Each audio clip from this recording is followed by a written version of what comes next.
Hello viewers, আশা করি সবাই ভালো আছেন। আবারও আপনাদের মাঝে একটি কষ্টের লাভ স্টোরি নিয়ে আসলাম। আজকের কষ্টের লাভ স্টোরিটা হলো বিচ্ছেদের 6 মাস পর। তো আপনারা তো বুঝতে পারছেন আজকে লাভ স্টোরিটা কী পরিমাণ কষ্টের হতে চলতেছে।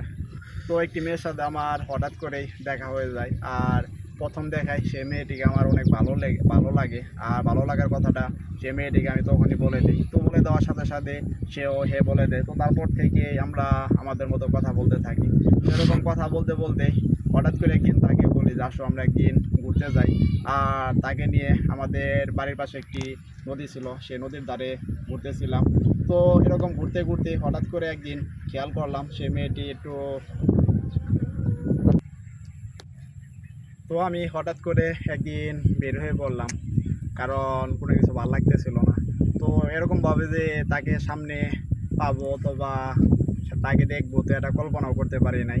তো আমি হঠাৎ করে তাকে দেখে নিজেকে মানে কি বলবো এটি বুঝতে পারতেছি না। তো তারপরও নিজে সান্ত্বনা দিয়ে চলে আসার চেষ্টা করলাম। তো তারপরও পারলাম না, তার সাথে একটু কথা বললাম, কারণ ওইখান থেকে আসতেই পারতেছিলাম না। তো তাকে গিয়ে বললাম কেমন আছো, তো সে উত্তর দিল ভালো আছি, তুমি কেমন আছো। তো সে আমাকে বলতেছে যে এতদিন পর কই থেকে। তো আমি তাকে একই সেম প্রশ্নটা করলাম যে তুমি কইছিলা। তো সে আমাকে বলতেছে সে তার হাজব্যান্ডের ওইখানেই ছিল। তো এইগুলা বলে সে ওই দিনের মতো চলে যায়, কারণ সে আর ওরকমভাবে সময় দিতে পারতেছিল না, কারণ তার সাথে আরও লোক ছিল। তো আপনারা এতক্ষণ পর্যন্ত যারা আমার কষ্টের লাভ স্টোরিটা শুনলেন, তারা অবশ্যই আমার চ্যানেলটি সাবস্ক্রাইব করে দিবেন, শেয়ার করে দিবেন। আবারও দেখা হচ্ছে আপনাদের মাঝে পরবর্তী কোনো লাভ স্টোরি নিয়ে।